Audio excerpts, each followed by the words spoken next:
Good to see you again today. Marching along to the final exam, right, in this class. There's only 2 weeks left of teaching right after this week. So you'll get the final exam study guide next week as well. So once you get that. One thing, I don't know if I've mentioned this, it's on the syllabus and everybody kind of freaks out excitedly, but there's no essay on the final exam. Again, I don't actually know if that's beneficial to you or not, but you should know that in case you haven't been paying attention yet. That just means all those 20 points are shoved into the other sections, so that means it can be very hit or miss. If you were good at BSing the essay, not so easy on the other sections, but you should at least know that. What? Okay. Okay, so we kind of stopped in the middle of a thought or an idea, working through, again, colonialism, working through, in particular, as we talked about, the triangle trade that has developed between the New World, the Old World, and Africa. Right, we had talked about, again, some of these goods, products that are going from one place to the next. And again, that's producing something that you and I somewhat take for granted nowadays, which is a globalized world, right? All the things that are going on right now in the news about globalization and the changes in terms of policy, right? A lot of that begins here as the world becomes global. Obviously, this is much smaller than the globalization that we have today, but parts of our world begin, right? Things that we take for granted begin here as the triangle trade develops.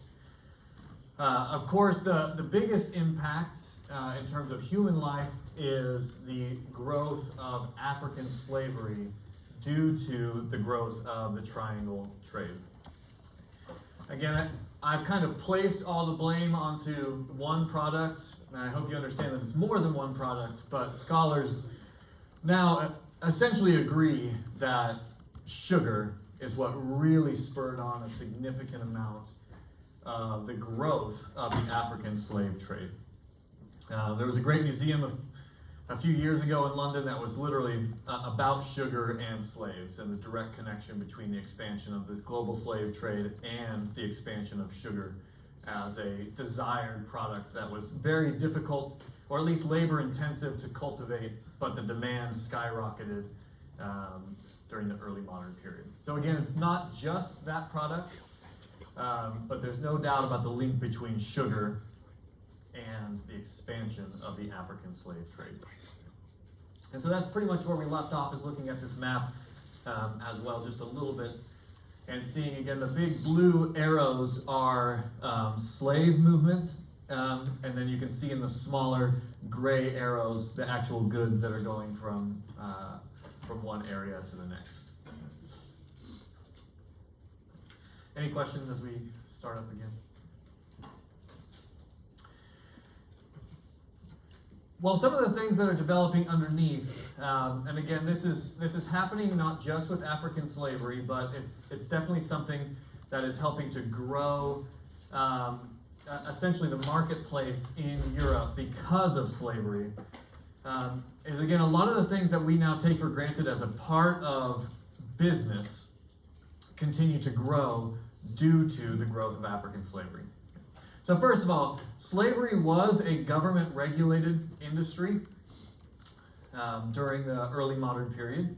Again, I apologize for just sort of describing it how it was in their context, but this is the way that they thought about many of these industries. It's a government-regulated industry, again, which oftentimes meant that these different governments themselves had state-run entities that practiced slavery. Whether it's the English or the Dutch in particular, or the French. And they tried to highly regulate it like they would regulate the movement of goods from the other parts of the triangle trade.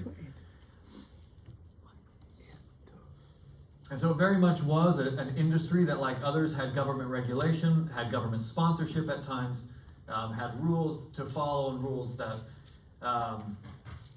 essentially regulated it like any type of market. Now, because of that, other parts of the market began to grow as well. So what started as perhaps government enterprise then moved into the realm of privateering. So again, we do this even to today, right? Governments have contracts that they then hand over to private companies. So as the African slave trade got more and more, let's say, bigger and bigger, more and more wealth could be gained from it, private parties started entering into the fray as well. And instead of governments then having their own, essentially, companies, you got a market of private companies that are entering into the slave trade. Right? Again, governments still run this way. Right? When we build our roads, usually it's not Caltrans that has all of that stuff, right? We have bids for people who build roads and build government buildings in the same way. And so you have the growth of the private market alongside the growth, essentially, of government markets. That again, all of this is helping to expand sort of exponentially the growth of the African slave trade. So you have government now working with private companies. But that also meant that other aspects of the marketplace began to grow as well. Again, industry itself during this time is beginning to look more and more like how our industries work. Here, right, at Pepperdine, we have all sorts of things going on underneath that you may not know about. One of the things that we're debating all the time right now is because of the fires, our insurance has skyrocketed here on campus. You probably didn't know, or maybe you thought, there must be some type of insurance here, right, in case this whole place burns down. Well, we need it, and it went up. In the early modern period at this point, people are insuring all of these products that are moving, including insuring the human lives that are going across the Atlantic. And so because of that, you get further and further growth of other types of industries. One that's always obvious, maybe just in the background, is oh, I'm sorry, Isabel, go ahead.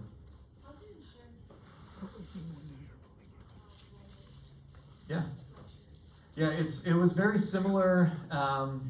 Well, obviously ours are way more robust and thoughtful, I guess, but it's very similar where merchants would pool their money together, oftentimes in like a guild. So if we're thinking about the Middle Ages and how those things have kind of evolved, guilds might actually pool their money, and different merchants would put their money into a big pot, and then they would essentially take out a contract for that venture that they had gone on. Yep. And then if it sank, which was very common, right?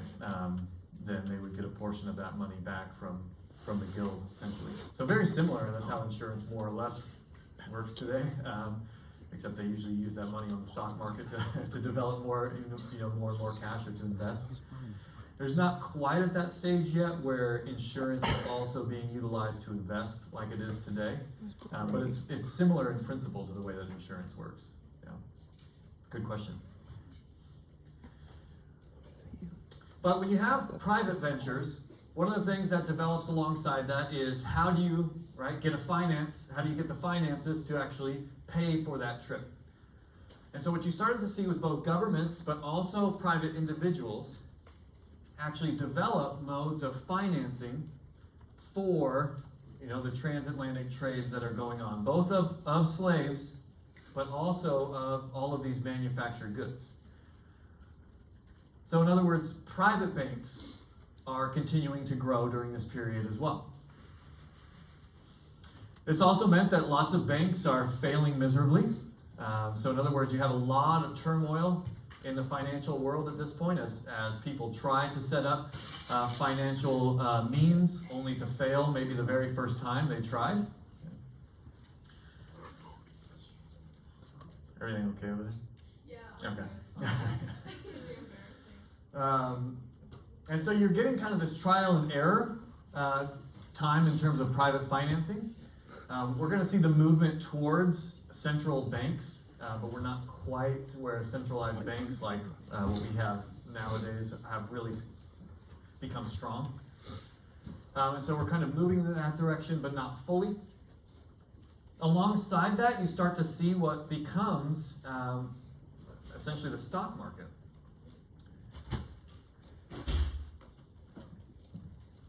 Companies, again, this is one of the ways that maybe insurance is slightly different, Isabella, and thinking about your question, is that oftentimes in order to share the danger, right, or what would they say, to share the risk, that's an insurance word, right, to share the risk. Companies will offer stocks in which people can invest in essentially the business itself, so that if it fails kind of more diffusely than just one company itself going fully under. And so we start to see essentially companies producing, again, what we see on the stock market, of course, in a grand scale today in this period. Thanks, Gabby. And so again, this is something right in the news all day long about what's going on in the stock market at any given second today. A lot of that begins here as companies begin to grow and want to diffuse the risk. Because again, it's extremely risky to take a boat onto the Atlantic with products that can sink and will never be recovered. That's extremely risky, even to today, let alone in the 16 and 1700s. And so to diffuse that risk, companies would actually issue stocks. And again, they're originally essentially called joint stocks, in which you would diffuse the risk by people actually buying into the company, almost like they're sponsoring a voyage in many ways to diffuse the risk. That also meant that people could make back money on the back end, right? So the percentage of stock that they owned in any certain venture, if it was successful, would again result in what we now call essentially a dividend, right? A back end return on investment. Again, nowhere near as robust as the stock market is today. But you do start to see some of the people betting against ventures as well, like you have on the stock market, right? What we might call shorting the market at this point. You have instances like that as well, of people essentially betting against what could happen in order to make money. And then as we've mentioned, you do get the formation of kind of more straightforward insurance agencies. People who are actually taking out policies against their voyages, against the amount of stock that they're carrying in order to diffuse the risk. Yes? No. Yeah, no problem. So the idea here of risk is like, let's say my venture costs me $100 to purchase the goods, let's say it's molasses, to purchase the goods and to ship it to Europe from America. It cost me $100.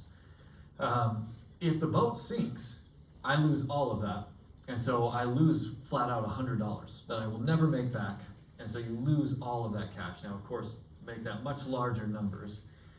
Whereas if I say I have, $100 worth of a venture, but you can buy into that venture, right? So you give me $1 for a stock or something like that, and I sell 50 stocks. All of a sudden, investors have now cut my risk in half.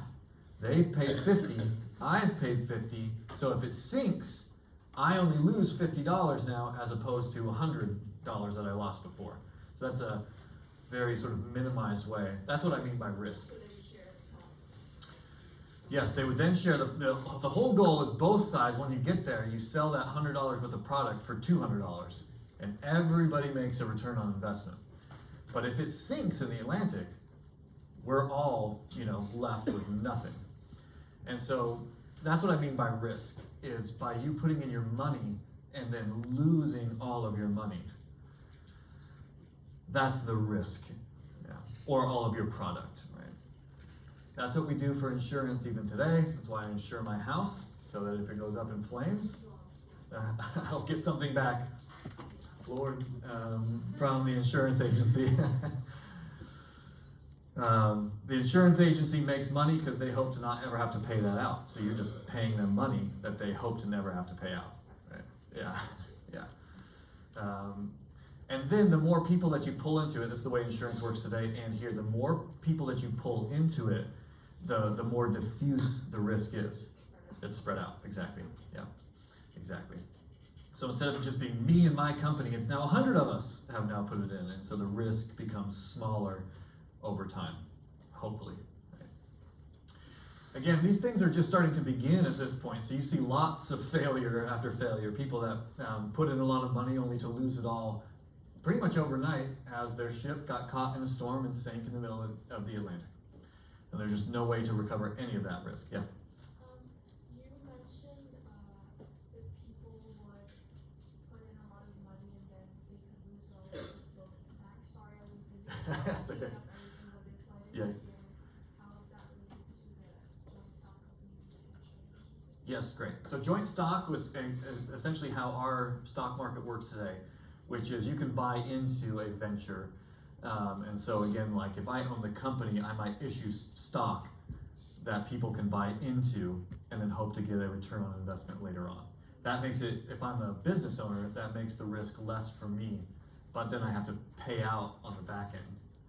So it has a trade-off, right? If I just pay for it all and it's awesome, then I get to reap all the rewards. But if I pay for it all and then it sinks in the middle of the ocean, I also lose everything. So there's a really high risk, high reward. Joint stocks allowed, similarly to how stocks, you can buy stocks in companies now, to diffuse that investment so that if you lose, you don't lose $100, you now lose 50, let's say. And then insurance itself was kind of more straightforward. You could actually go to an insurance company and to take out a certain amount of a policy that would protect a certain amount of the wealth going across, and then if it sank, right, the insurance company would have to pay out. So that's a little bit more like direct as opposed to stocks. You have to get people to buy into your venture. This is me, business person, going to the insurance agency and saying, I want to insure this for, you know, 100 pounds, $100. But then you pay them, and their goal, of course, is never to have to pay that 100 pounds back out to you. So they just pocket whatever, you know, whatever the insurance premium was. So, does that make sense? Yes. Yeah, good. How long from when the triangle trade started before people started doing this investment in villages? Pretty quick, because it didn't just pop out of nowhere. Things had happened in the Middle Ages to kind of bridge these points. Like there had been private banks that had developed, people had been using their private finances to finance both wars, but also other types of ventures and making money on the back end.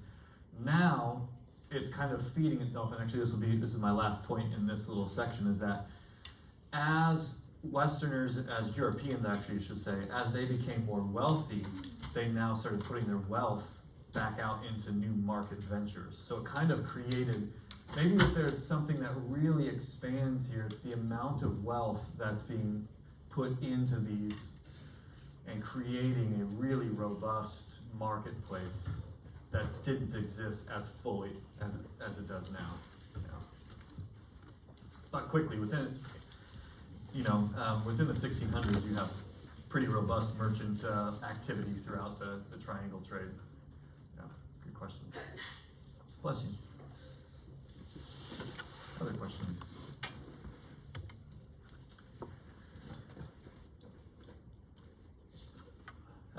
All of this fed into, of course, again, I keep saying of course, I need to stop doing that. Because why is it of course? But mercantilism, which is going on in the background. We always have to remember that even though I nicely try to compartmentalize all of these things, none of these things are actually compartmentalized. Mercantilism is used by absolutist monarchs. And these things play in together, right? An absolutist wants his country to expand at the expense of other nations. And so there's actually the onus on Western nations, whether it's France or Spain or the Dutch Republic or England, to expand their trades, to expand their marketplaces, because they will grow and another nation, in their mind, will shrink. Yeah. Yeah, no problem. Mercantilism is the economic theory of absolutists that argues that resources are limited. And so, as an absolutist, I want to expand my amount of resources, but that means that it always comes at the expense of another nation. They don't believe, or at least they're not convinced, that global trade will bring everybody up. They believe that if their nation gets stronger, it has to come at the expense of another nation. And so it almost leads to a hyper competition because there's limited resources. So you're always jockeying with one. It's not, hey, free trade for you, free trade for me, and we'll go up. They don't think that. They think, for me to do better, you have to do worse. And so it creates this strange competition. And so absolutism and mercantilism are in the background, always feeding into this, right? The market forces going on behind it, being pushed by governments to expand this further and further and further. Again, leading to more and more expansion of the triangle trade and the expansion of the global slave trade. Now that's all the economic forces going on behind all of this. But there is an immense human cost coming in the African slave trade, as I hope we all know. And that usually is identified by this middle part, which many scholars refer to as the Middle Passage. So that's why I have here the human cost and then the Middle Passage. The Middle Passage literally is kind of this middle part of the triangle trade between West Africa and the New World. That section is called the Middle Passage.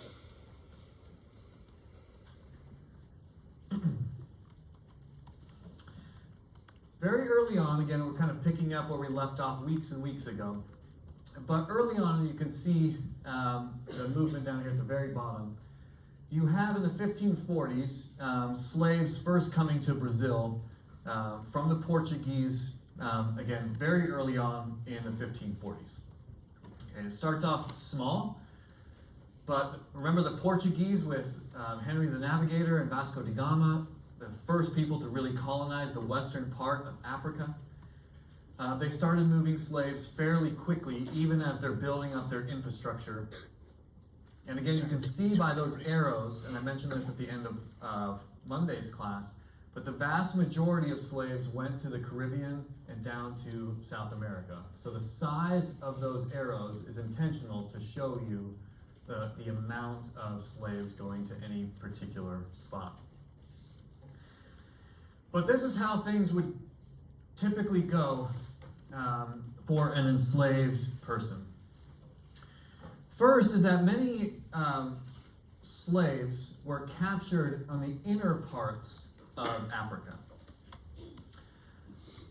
Again, it is true that many slaves were captured by fellow Africans and then sold to Western merchants for guns or other types of goods. It's very common, just like people in the West have been fighting each other for centuries. Peoples throughout both North and Sub-Saharan Africa have been fighting each other for centuries, and sometimes that resulted in abhorrent acts. So it is true that it was very common that Africans would enslave other Africans and then trade at these ports on the coast.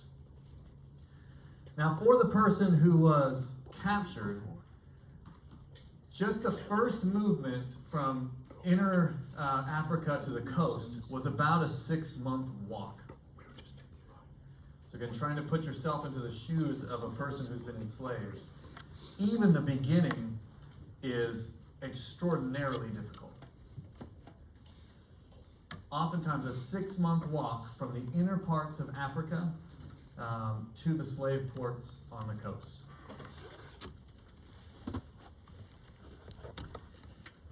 Once they got to the coast, people were traded there again for goods or cash and loaded onto ships.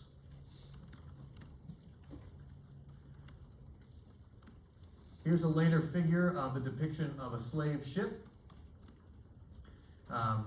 It's difficult to tell exactly what's happening, but you can see people laying down foot to foot, right, sort of next to each other, Oftentimes, actually this one's a depiction of head to foot. So you'd have somebody's feet right above you as you're laying on your back. Right, you would be shackled underneath. So you would be chained up down underneath the deck of the boat. There would be little to no sanitation provided for you. In other words, if you, like me, get seasick, then you are left to your own devices, shackled up next to somebody else for the remainder of your trip. The only space that you were given was space for your own body.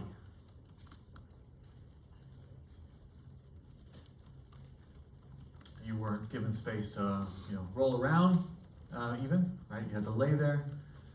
You definitely were not given the opportunity to go above deck, or to exercise, or to spread out. It was you, again, maybe head to foot with somebody else, and then right next to another person. And on average, this was a 6 to 10 week journey.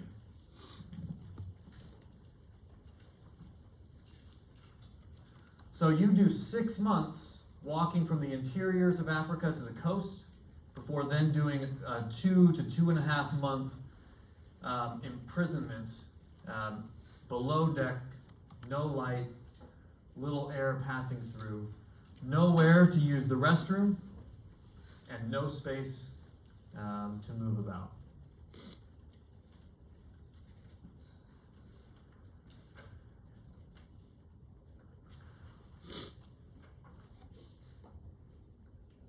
Some scholars have tried to essentially quantify this a little bit more in terms of individual peoples. So again, instead of even doing those generalizations that I just did, is trying to think about even just the basics before you get down to some of the more atrocious parts of once you get to the New World and are then on a plantation working pretty much all day and all night, is thinking about slavery in terms of real number deaths. So again, this is just one scholar, but I found it pretty compelling, and I thought it encapsulated just the human cost of slavery. So let's say that you were a slaver and had captured 100 slaves in the interior of Africa. This scholar argued that just the trip from the interior of Africa to the coast would have resulted in the death of 36 people. So this is, and again, I don't mean to say this crassly, but this is what we talk about from their perspective of what risk is. So you have 100 slaves, and you have to march 6 months from there to the coast of Africa. Most likely, again, maybe with some averaging here, 36 people would die on that trip from the interior to the coast. You haven't even made it to the ship yet. And then 12 would die in prisons waiting to get sold on the African coast. So you go to those Portuguese forts that they had been set up in the late 14s and early 1500s, and you would wait to be sold or wait for a ship to arrive. And another 12 of those 100 would die in those prisons. And then it's estimated that another 6 people would die on the 6 to 10 week journey across the Atlantic. Now this seems somewhat low based upon what I just told you and what you can see here. But sadly, that's most likely because the people that actually made it onto the ship had the strongest constitutions. Right? Maybe had the strongest immune systems, were the healthiest of all the slaves captured, so that by the time that you end up on a slave ship across the Atlantic, the likelihood of you surviving that 6 to 10 weeks is higher because you've already survived a couple of horrendous situations. And then, over the next 2 years, about another 11 would die in the New World. again, through a variety of different things, disease, overwork, exploitation. Over the next 2 years, another 11 of those original 100 slaves captured would die in the New World. So if you even that out, again, this is just one scholar, and I think the data was pretty well extrapolated. But if you take that and then kind of try to make a consensus among scholars, so again, this doesn't quite add up in terms of those numbers right there, right? It's 48. The average death rate that's kind of a consensus is about 60% of people would die within the 2 years that they made it to the New World. So if you added all of those different instances up and then kind of averaged out, an African slave who makes it to the New World has a 60% mortality rate by the time they make it to the New World, if that makes sense. Now, it's very probable, if not totally proven, that even that is too low of a statistic. Records were not particularly well kept, right? If you think about if somebody is captured in the interior of Africa and then taken to the coast, records are not particularly well kept for that. They're not particularly well kept at the stage of being imprisoned. If somebody on the ship across the Atlantic got sick, that person was thrown overboard. And so then you lose that record as well. So you have to just assume this is even worse than a 60% mortality rate. And so the human cost in this is substantial. Right? So every number that we give, it can never fully encapsulate what has happened in the African slave trade. And again, a lot of it is growing due to demand. Europeans wanted more products at a cheaper price. Absolutism and mercantilism produced a competition for those types of things. So whoever can control the market is something that they wanted to do, right? Because that always means they're growing at somebody else's expense. And that's what they wanted. And so market forces continue to grow this. And because you did not have to give freedom to Africans, you did not have to pay them a living wage. In the long run, for these people, this was the cheaper alternative than to continue trying to recruit indentured servants or other types of immigrants from Europe to do this work. And so it continued to expand. Yeah, Giselle, go ahead. Competition. Yeah. Again, think about it in terms of our own markets, right? You genuinely want competition because competition can bring down prices and produce a better product. In the most horrible terms, that's what's happening here with the slave trade. It says as these absolutist monarchs want to compete with each other to produce stronger markets that help them, they want to be stronger in terms of their labor force, which means they might put more money behind the African slave trade so that they can bring more slaves, bring down the cost, and produce more product. Yeah, John. What was the mindset of people collecting slaves? Was it a belief that people were oppressed and or did they just see a way for their own protection? Yeah, great question. The question was essentially what's in the mindset of people doing the enslaving. Right? So from the European mindset, at least, there's one thing that you always have to remember in the background is that for them, slavery has existed since humans began to exist. They have not had in any major way, somebody argue for abolition. That just hasn't happened yet. That's going to happen very soon, but it hasn't happened yet. So even the question of is slavery immoral? I don't think many would really have gone too deep into that. They might be thinking about the nuances of slavery, but even that question, is slavery moral? They might deal with it a little bit, but it's not like you and I, where it's just presupposed that slavery is an immoral institution. So they start from that perspective. But there are other things into it. From the Christian perspective, Europeans during this time argued that part of their mission in this was actually to bring about Christianity to the slaves. So for many people, they deluded themselves. Yeah, you can see it in your face, right? They deluded themselves into thinking that this was part of their Christian duty to bring Christianity to uncivilized peoples. But because they weren't Christians yet, they were more legally allowed to enslave them. There are some barriers to enslaving fellow monotheists in the view of Westerners. So that includes both Jews and Muslims. But if you're a part of a pagan religion, there's fewer problems with that. In the really deep things, they would argue oftentimes that the Bible actually, there's this really horrible, insidious biblical argument that's called the Mark of Cain that goes all the way back to Genesis, where Cain,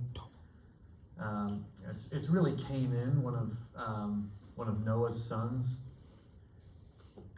does something weird to his father in the book of Genesis, and after he does that, Noah curses Canaan in the Bible. It says, Canaan, you're going to be the lowest of slaves to your brothers. And through the course of history, Canaan got associated with Africa. And so in the most insidious way, after millennia of that story, there had become this idea for some, not all, that actually this is their lot in life. This is what God continues to curse them based upon all the way back in Genesis. So it's the most insidious maybe view. We're going to start seeing abolitionists grow, but it's not a particularly widely felt belief. Certainly not in the 17th century, but once we get closer to the 18th, 1700s, it becomes more common. Did I answer your question? Kind of went, okay. Yeah.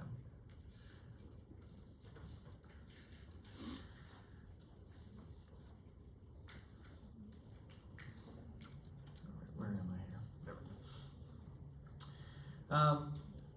we go. Here's just some charts that I've seen across different books that I've read. I thought, this chart does a fairly good job of pulling together the data as things grow and where human beings end up at different periods of time. So you can see this graph breaks it up into 50-year marks. And you can see over time, right, Brazil starts, but then continues to grow over time. But you can see 1751 to 1800 is the biggest gross 50 years of slaves from Africa to different parts of the New World. And you can see that red up at the top. By that time, the deaths in transit was also fairly substantial. Again, we can never fully tell all of these statistics, so you have to take them with a grain of salt. Most likely they're larger, to be honest, than the way that these statistics portray them, but between 1625 and 1650, again, so the earliest years, let's say, of the African slave trade, 7,000 Africans were transported within that, that 25-year period from Africa to the New World. By the next 50 years, that has quadrupled. So by 1700, there's now 28,000 Africans per year. And then if you really zoom out and see the worst periods from 1650 to, at least for us, right? You'll have to talk about the Civil War in Hume 3, if ever. But for us, 1650 to 1800, where this class ends, something like 7.5 million African slaves came to the various parts of the New World.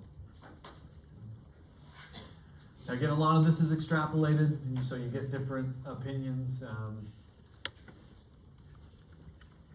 this one seems to back that up, that by 1800, if you add all those bars up, you're getting around, 7 to 8 million people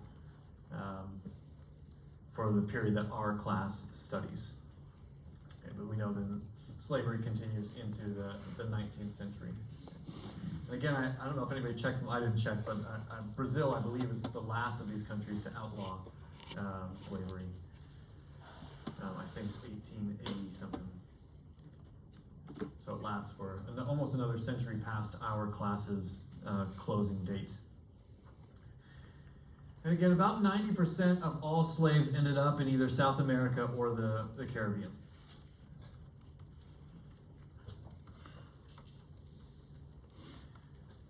Here's a depiction, perhaps of a mill, right, in the Caribbean, where you can see, again, a lot of European customs in terms of dress and buildings, cows and carts and all these sorts of things have now come. But you can see in the background we have that does not look like what France looks like in terms of the topography, right?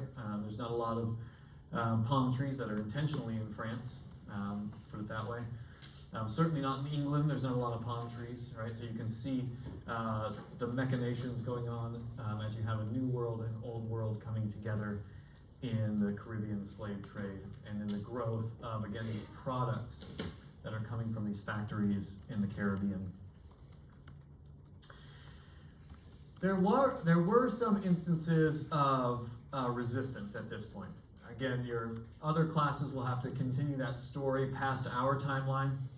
And this time, particularly in Jamaica, there was a long period of slaves who had escaped and set up their own colonies that would fight back against particularly the British, as you can see, for a very long time, particularly in Jamaica. Usually this is lumped in with this first Maroon War. The Maroons were the name given to these runaway slaves who had set up essentially independent communities where they would fight back against the British and keep their independence. And so there was some success in these early days of slave resistance once they had gotten to the Caribbean. But that resulted in Europeans essentially creating laws to keep those things from happening.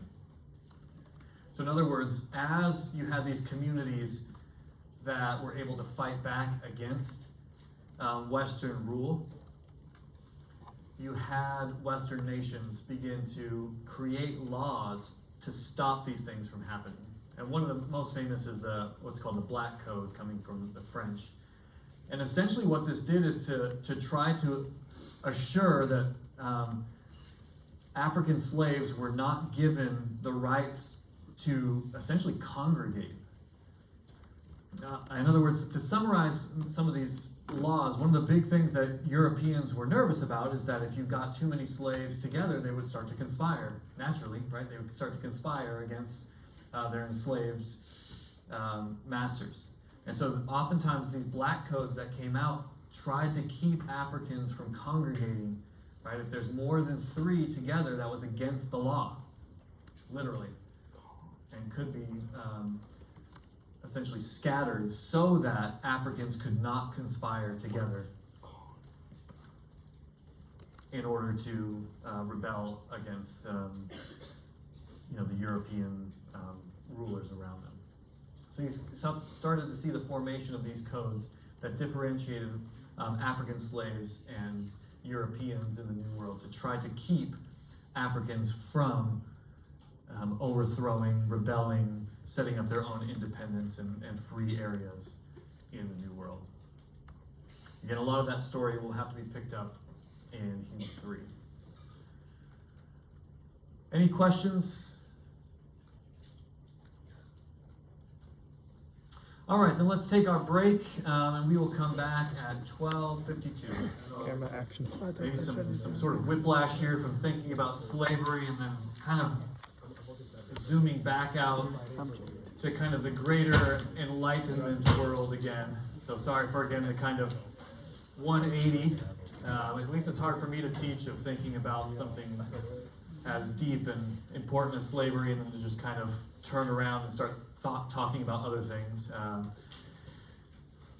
But alongside all of these things that are happening, right, the Enlightenment and Enlightenment thinkers continue to expand on the methods of the scientific revolution, and then into the Enlightenment, right? We've talked a lot about how morality, how deeper aspects of even God are coming into play, and definitely with Newton and Locke thinking about overturning major scientific things like Newton did with his universal laws, and then thinking as well about political philosophy with John Locke in a post 30 Years' War, post English Civil Wars world.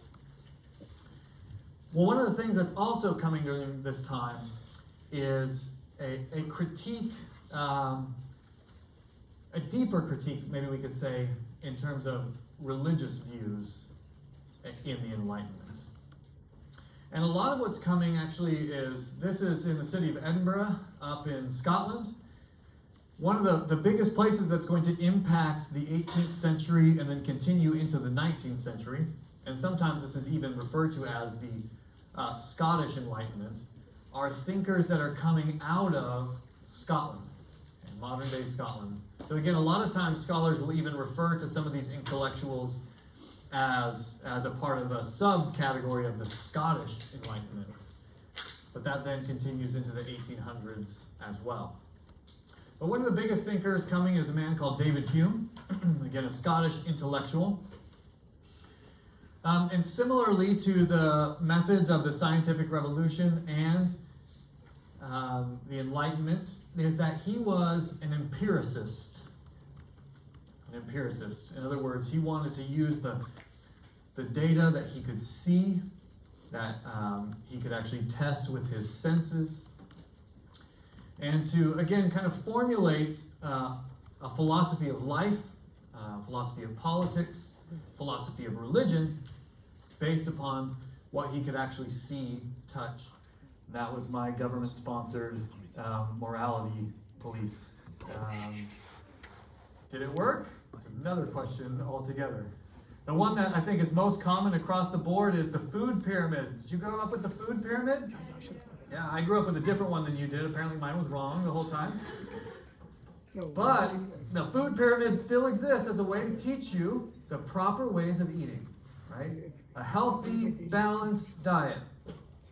There's a moral choice going on in that program, in putting up that pyramid and trying to tell you that this is a balanced diet. And it has societal implications to it, at least from the Hume or the Enlightenment sort of perspective onwards. Because Hume would argue that essentially human beings were, and again, this is very similar to what we got with people like Descartes and Francis Bacon, is that essentially humans were a blank slate in terms of morality. This is very different than the traditional Christian view that he had inherited. Since the early Middle Ages, Christians had assumed that you are born sinful. So pretty much up into people like Hume, and again, most people might still believe this, they believe that you are born a sinner. So you are born with the natural inclination against the good. But that's not what Hume argued. Hume and others argue that you are essentially a blank slate, and that moral questions come down to experience.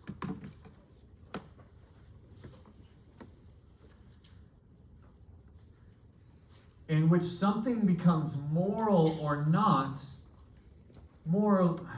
again, I've always overgeneralized everything in this class, so I'll do it again, but more or less based upon how you feel about that. Yes?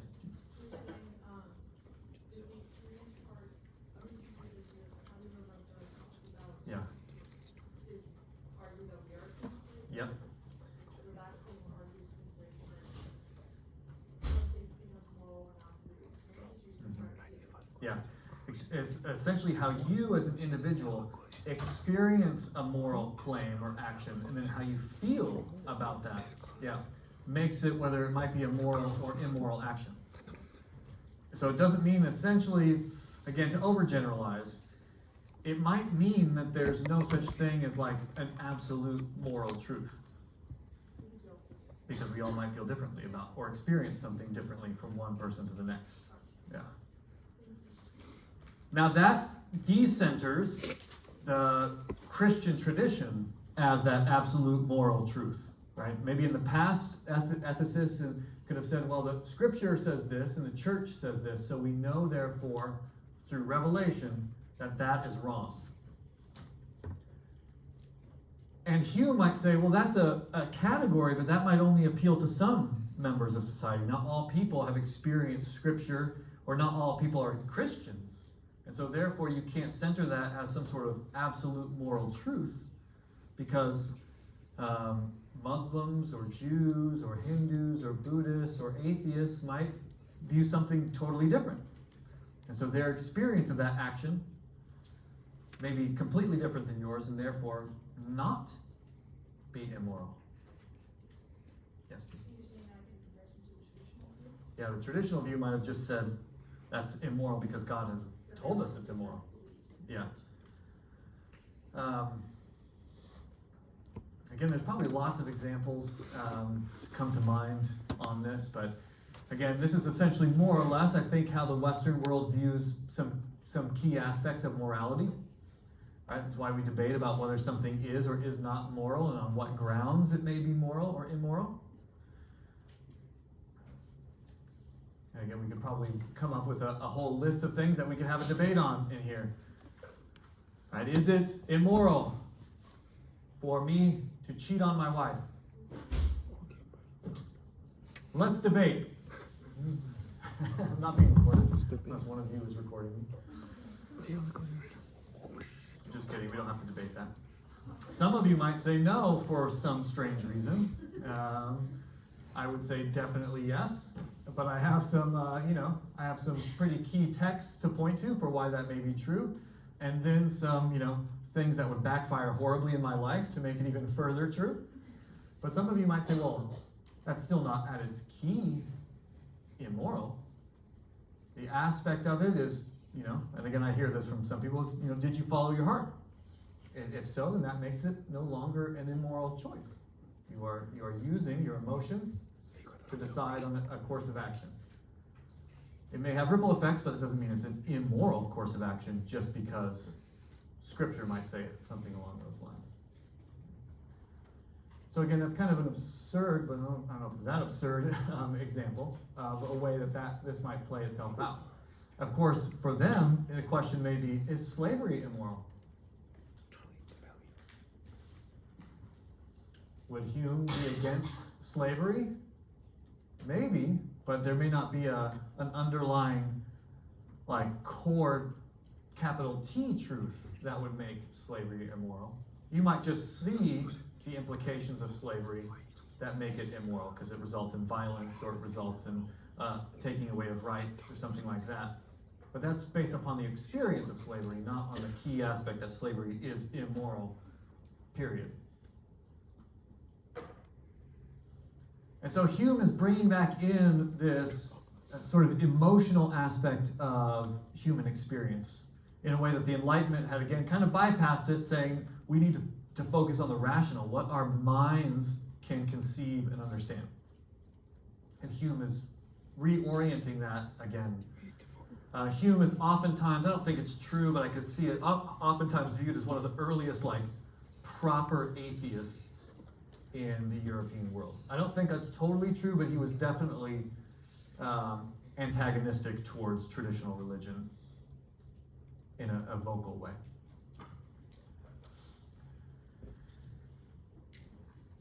Alongside Hume, but from a different perspective, is this statue here again from Edinburgh. You can see his name, Adam Smith, just below.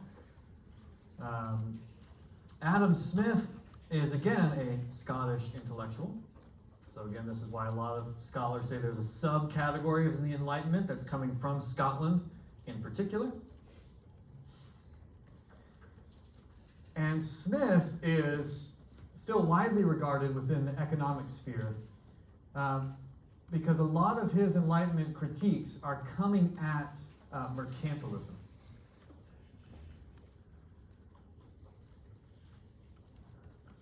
For Smith, in the early 18th century, mercantilism was starting to show its insufficiencies.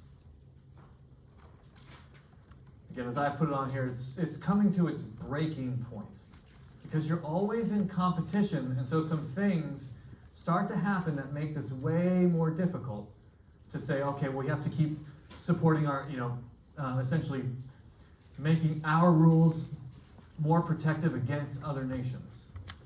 For Smith, one of the big problems is that imported goods at this point, again, one of his things that essentially tipped him off to why this is no longer working, is that import taxes are getting far too high. Oftentimes driving up costs in an unnatural way.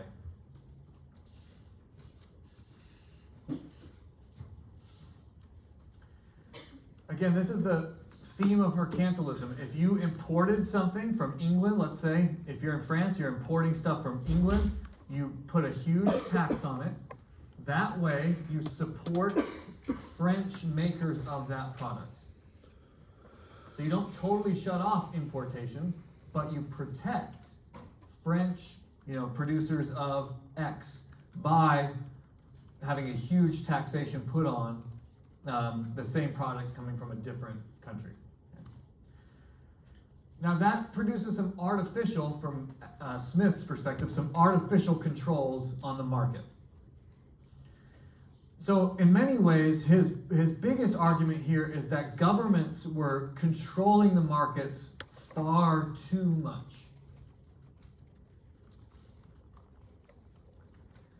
And that actually things could get better if you essentially took away all of these different aspects of controlling the market and instead let the market move on its own.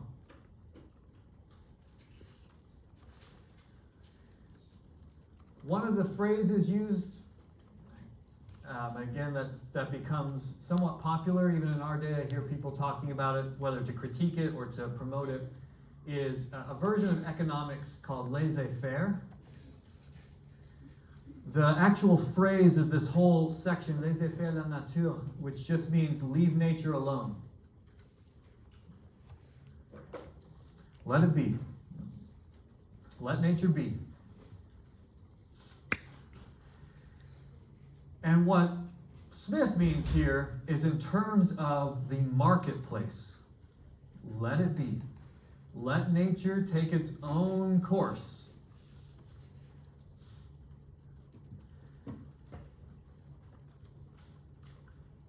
Again, this is a common economic principle even to today. It became very popular in the 20th century. He used essentially the image, which I think is a good one personally, it makes a lot of sense to me, but essentially this invisible hand of competition. So my own way of thinking about it, and again, maybe help me if I've gotten this wrong or if you think there's a better way, you economists out there, but the way it helps me is to think about the market as like a chessboard. And in mercantilism, kings or governments are moving all the pieces according to their very tightly wound rules. And so the way that the pawns can actually move on the chessboard are even more stringent than just a normal chess match. Because they want to win and the other team to lose no matter what. And so they make that chessboard even stricter than the actual rules of chess so that they have control of where the pawns move at any given time against the other team. And instead, what Smith was essentially arguing for was to sort of take that away, take the actual hard hand of the government away, and instead have this invisible hand that is moving the chess pieces, but not in a mercantilist way, but according to the interests of individuals who are guiding the market.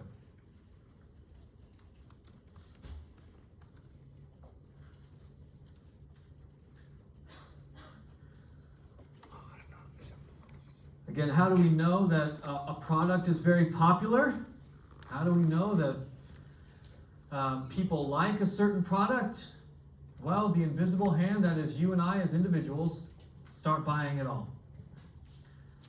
Or how do we know at least it's trendy?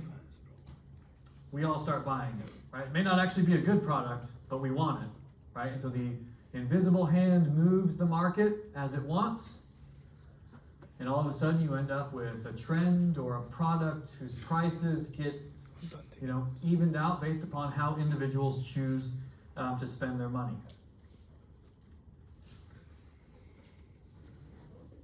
And instead of allowing for monopolies, instead of allowing the state, all right, this is something that the state, again, I just talked about it in terms of slavery. Oftentimes the state would control slavery and then to essentially partner with a private enterprise, but those are essentially state-run monopolies.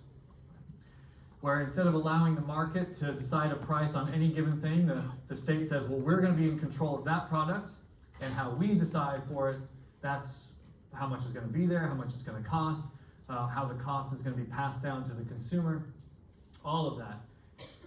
And so Smith wanted to get rid of those state-run monopolies. The state shouldn't be favoring one industry or one business over another, and try to remove some of those laws that favor one industry or one product over any other product.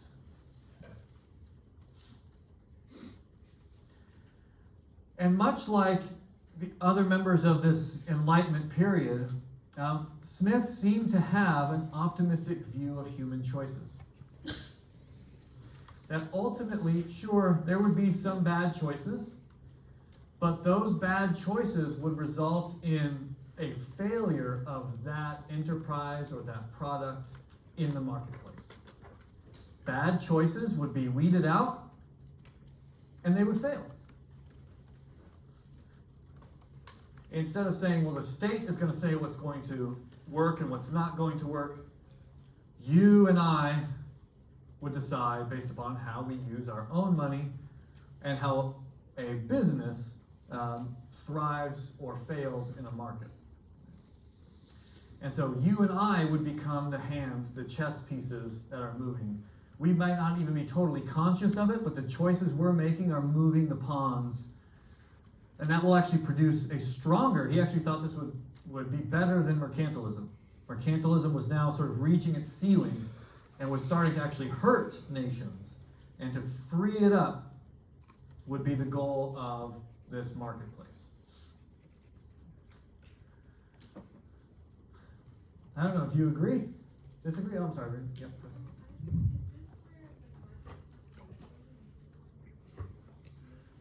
Explain more, because I'm not sure off the top of here. Yes. Yes, great. Yes, exactly. Yeah.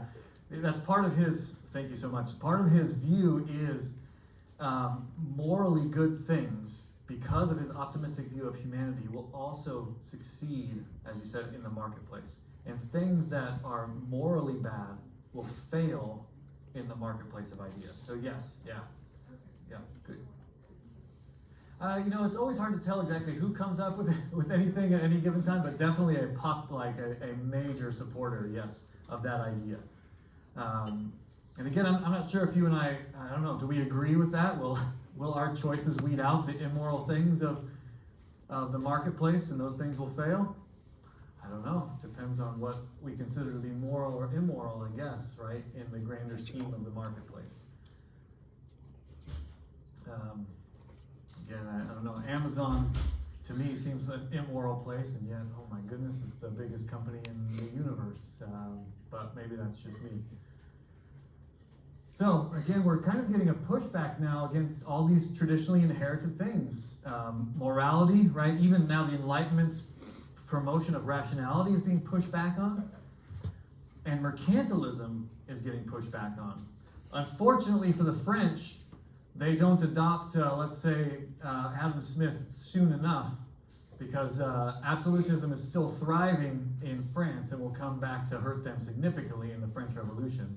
But other nations are starting to take this idea and to run with it to some degree, not totally like the free market systems that we have today, but starting to allow for more free market movement, to allow the invisible hand to move the chess pieces instead of government-run monopolies, as they had been, now in many cases for centuries in the marketplace.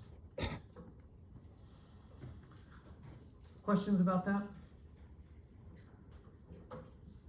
Yes, please. So they were against rationality being a central thing? Hume was, yes, yeah. Hume was against rationality being the thing that governs all, and that human emotion comes into play in this. Yeah, we can't just be total rational peoples. That's just not how we work. So he kind of allows for human emotion back into the equation. All right, we'll stop there because we need to hand back exams.